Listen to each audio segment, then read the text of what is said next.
In computer science, there is a term that we talk about a lot when we're trying to basically identify um, the way the code works, and that is abstraction. So abstraction, um, I think for me, always kind of brings to mind art, abstract art, which is like very um, hard to, I guess, understand the art that's going on. But that's not how we think about it here. The other term that comes to mind is an abstract from an essay, which is basically a short summary of what kind of summarizes the essay for you, or a paper, an article. And I think that kind of has a little bit more to do with abstraction in computer science. Now, abstraction, although it is something that we can define, there are levels of it, meaning you can have a lot of abstraction or you can have no abstraction. And I start with this little diagram here to kind of help you, if anything, get at least this first definition of abstraction. And with the understanding that the more we talk about it and the more we see it, the easier it's going to be to understand. But computers communicate with zeros and one. You go down to the hardware level, which is the physical computer, and there's electric pulses, like an electric um, current that when it goes through maybe like a little resistor, kind of like think of it as a light bulb. When it goes through it, we think of that as being on, or a one. And then when the current is no longer in the resistor, so the light bulb kind of goes off, then we think of that as a zero. And that's at the hardware level, where the physical we're looking at the physical computer. And you can look then at code, and understand that there are low level programming languages, which is basically this little middle row where the commands are actually very basic: load something, um, divide or multiply, return. So notice how the actual commands are simple, very simple. We call this low level programming languages. And then the high level programming languages, which is really the ones that we've worked with. Python in this case is a high level programming language. And we'll see Scratch, which in my opinion is even a higher level programming language. These high level programming languages are meant to help. They're meant for like people who are writing code a lot and want to build applications, but they don't want to worry about how these high level programming languages are then converted by the computer to low level programming languages, and eventually to what we consider machine code, which is binary, zeros and ones. So the computer understands zeros and ones, but we don't. We don't write our code in zeros and ones. So because we don't, what has happened throughout the many years of computer science and the development of these languages is that people have created higher level programming languages. And when I say higher level, I mean higher levels of abstraction. And so if you have high levels of abstraction, you basically have ignored all the complexity of these zeros and ones and maybe the low level programming language, and made it so that this is easier to learn and understand, this high level programming language. And so in this case, there is no abstraction at the low level with the zeros and ones, none. And then there's some abstraction here with the low level programming language, and there's even more abstraction up here with the high level programming language. Again, it's just meant to give you a general idea of what abstraction is, because this is part of the requirement for the AP exam, for you to incorporate an example of an abstraction within your application. Now then, let's look at how we as programmers can build an abstraction, because it's actually quite simple. Again, there's a short video that I'm gonna have you watch on abstraction that I think does a little bit of a better job than I do. So just watch it and try to feel a little more and more comfortable with that abstraction as we continue. Now, how can we create what could be considered an abstraction? Well, we already have. We've defined the main function. And basically, a function is an example of an abstraction. So main here is an example of an abstraction, although it's not quite evident. So main is a function, and a function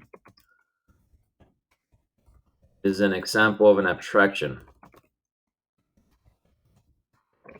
So even within our high-level programming language in Python, we can actually create abstractions. Let me give you another example of an abstraction that you've used, print. Now, this is not an abstraction that we have created. It is a built-in abstraction. It is a function. It's called the print function. But the reason why it is an abstraction is because there's a lot of code that goes behind this print command. We don't see all the code that happens, that is written to make sure that when we run the print command on line 5, it actually displays it in the Python shell. So if I play, and it's going to ask me to save, so I'll go ahead and save. We are under the Python tutorials, and we are looking at a new concept here, which is functions, but more importantly, abstractions. So I'll call this functions just for the. Notice how it prints hi. Now we really don't know how it does it. All we know is that we can use this command, this function, we can use it to print. We also have other examples of functions that we've used. The input function.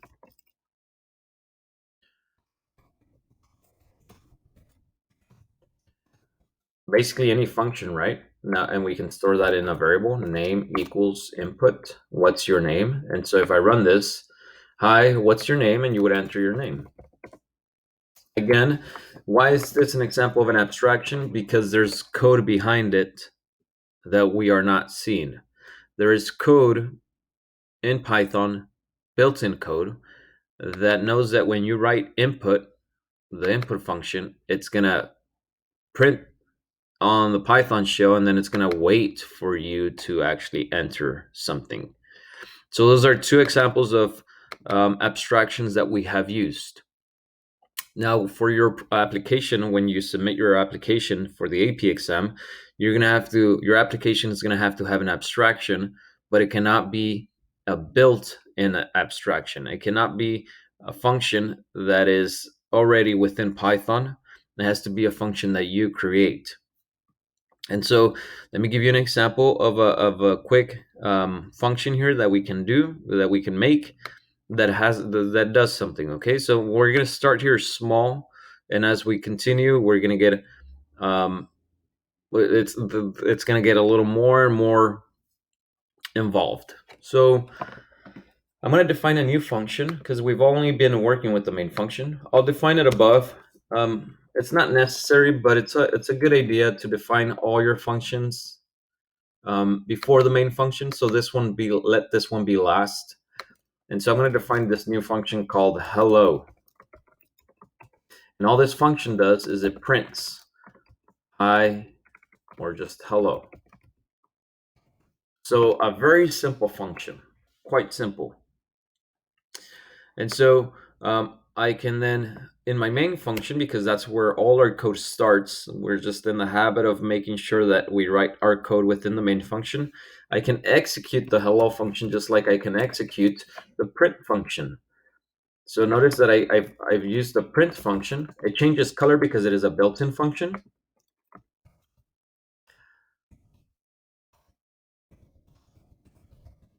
So hi, good morning. I don't need a semicolon. And so the print function is a built-in function. The hello function is one that we have created just right now. And what does the hello function do? Well, anytime I execute the hello function, it's just going to print hello. That's it. So if I run this, notice how it says, hi, good morning. This is printed right here on line 8. And then on line 9, I execute the hello function, which means execute all the code in hello that prints hello. And so this comes from line 3. Okay, well, functions can be a little more complex. Notice how right here for the print function, I actually have something inside of the parentheses. There's something in there. Hi, good morning. Well, I can also put something inside of these parentheses for the hello function. We call this an argument. We can give our hello function an argument, an input. And so what if I wrote Octavio? That's my name, like that. Well, and I'm going to get rid of this for now, just so that we are not confusing this. This was just for you to understand that print is a built-in function. Hello is a function that we've defined. And so I can erase this. And so hello, and then I'm going to send it Octavio. Now we call this an argument. We're giving our hello function, we're giving it something. And how do we know we're giving it something? That's because I've put it here inside of the parentheses. When I give my function something, in this case the hello function, it needs to be stored in a variable. It needs to be stored somewhere. And so right here in hello, I can make a variable and maybe call it name. And we call this a parameter. It is a parameter to the hello function, meaning it's a variable that we can use. So hello is gonna receive a name. And so when I say print hello, and I'll put here comma name, with the understanding that name is basically a parameter that is sent to hello. And so if I run this, notice how it prints hello Octavio. And let me kind of explain what's happening here. We define the hello function in line 2. We define the main function on line 6. And then on line 10, we execute the main function. That means we go in the main function and there's only one line of code. So we execute hello Octavio, which then executes the hello function on line 2. And there's only a print statement that says print hello followed by whatever name is, where name is taking the value of this. So let's say that I wanted to print hello, but to someone else. Hello, Emiliano. So I'm still executing the hello function. As a matter of fact, I'm executing it twice on line 8 and on line 9, but I'm giving it a different parameter. First, I'm giving it the parameter Octavio, and then I'm giving it the parameter Emiliano. And so basically we're saying, hey, execute hello with Octavio, and then execute hello with Emiliano. And so that is going to be stored. Octavio will be stored in name, so it's going to print hello Octavio. And then on the second time we execute hello on line 9, we're going to send Emiliano. That's going to be stored in name, so it's going to say hello Emiliano. And so notice how we have here hello Octavio, hello Emiliano. And so we can give our functions, we can give them something. We can say, hey, I'm going to give you something so you can do something with it. And so again, the hello function is expecting a name. And so that's what I sent it.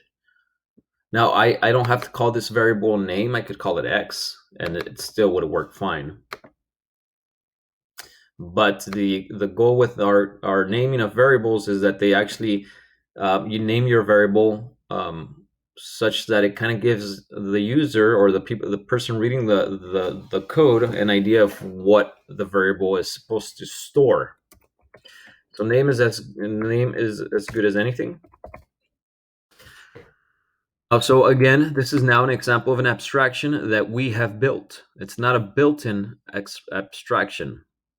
The print prints to the screen.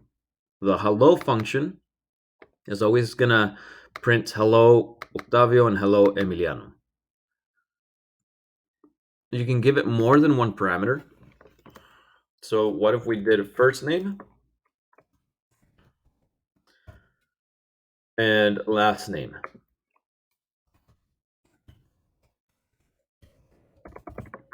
Notice that what I do here is I separate these two by a comma.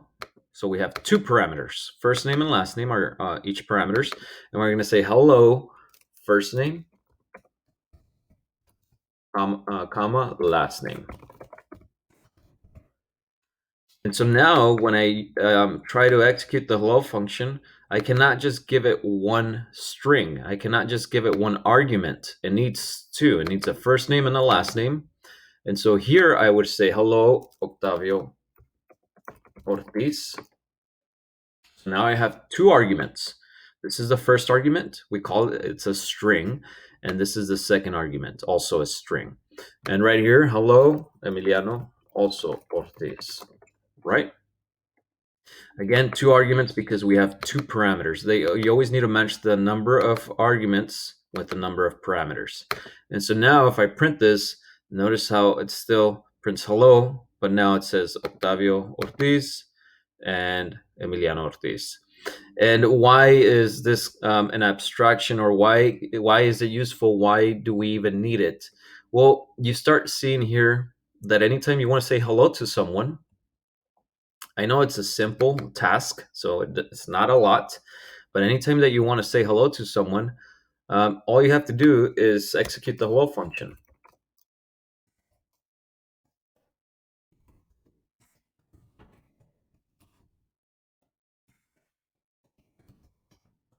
Clearly, I can only come up with names here for my family members, but notice how it executes that code. But what? Okay, so how do we make this a little bit more beneficial to us?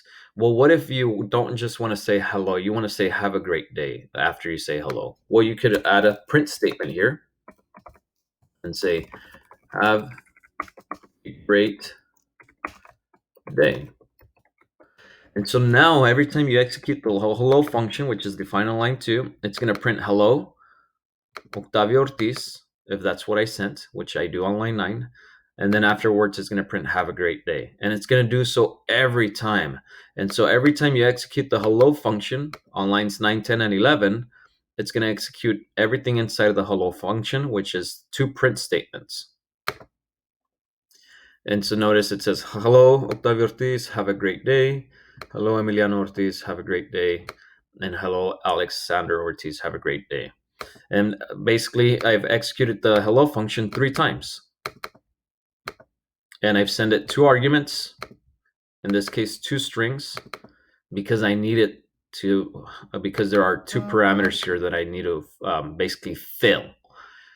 And so you start seeing how you can write a lot of code here within this hello function, and every time you execute it, it's going to repeat it. So now I can try to like maybe segment these out a little bit so that it's clear to see here. Maybe so I'll copy that and I'll put it up here.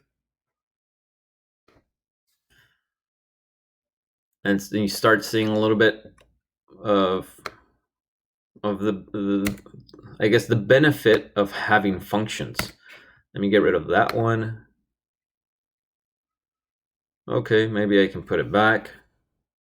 You start playing with this a little bit, and again you start noticing how this if you just want to, every time you print the hello function or execute the hello function, all this is going to happen. Now, why is this a form of abstraction? Because we don't have to worry about all this. Basically, if somebody codes it, all we have to do is use it and know what it does. A little better, so not great. So I'm just looking at how it looks. Okay, so not all that bad. So I'm gonna end it here because I think we've gone on quite a long time on this tutorial video. But again, an example of functions, the first of many examples, because I'm gonna be giving you more and more examples so that we can get comfortable with functions, because they are a form of abstraction, and you need an abstraction in your code when you submit that to the AP for the AP exam.